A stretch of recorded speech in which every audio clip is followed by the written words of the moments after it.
Foi sen dúbida do que máis se falou na Arousa neste 2025, a revolución do tráfico na zona residencial deseñada nunha parte do centro urbano. 6 meses despois da súa implantación, o Concello ponlle cifras á medida. Un informe técnico de tráfico desvela que se retiraron máis de 336.000 vehículos desa zona residencial. En casos como a Torre, o número de coches que circulan por ali reduciuse nun 66%. Vamos conseguindo o que pretendíamos desde o Concello. O que pretendíamos era que todo ese volumen de vehículos, pois retiralos da zona residencial. Zona residencial que son calles moi estreitas, calles moi pequeniñas. E isto conseguiuse, di o alcalde, sen consecuencias para o turismo, un dos principais motores de economía insular. O socialista bota a man dos datos da Mancomunidade para falar dun ano con cifras de récord. Son datos verídicos da Mancomunidade no que di que seguimos aumentando en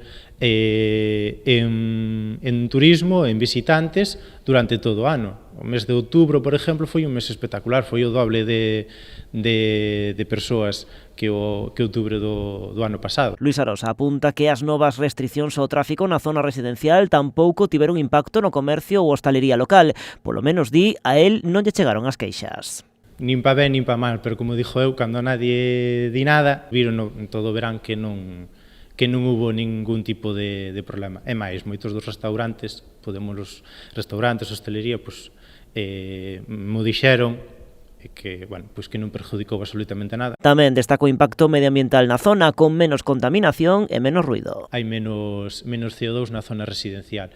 E no mismo pasa co tema do ruido. Os coches pois fan o seu ruido circulando, pois neste caso, volvo a repetir, a Torre, porque a calle da Torre é a máis chamativa, pois nesa calle pois baixouse 7 decibelios de ruido. O alcalde asegura que as rúas que forman parte desa zona residencial atopábanse nunha situación de colapso estrutural non só no verán, senón os 365 días do ano. Aproveita para cargar contra o PP e o concelleiro non adscrito Matías Cañón pola súa campaña de medo e lles lanza unha pregunta. O día de mañán, cando cheguen ao goberno, se chegan, que lo dudo, se chegaran, que farían? Quitarían os lectores de matrícula? Nos quitarían?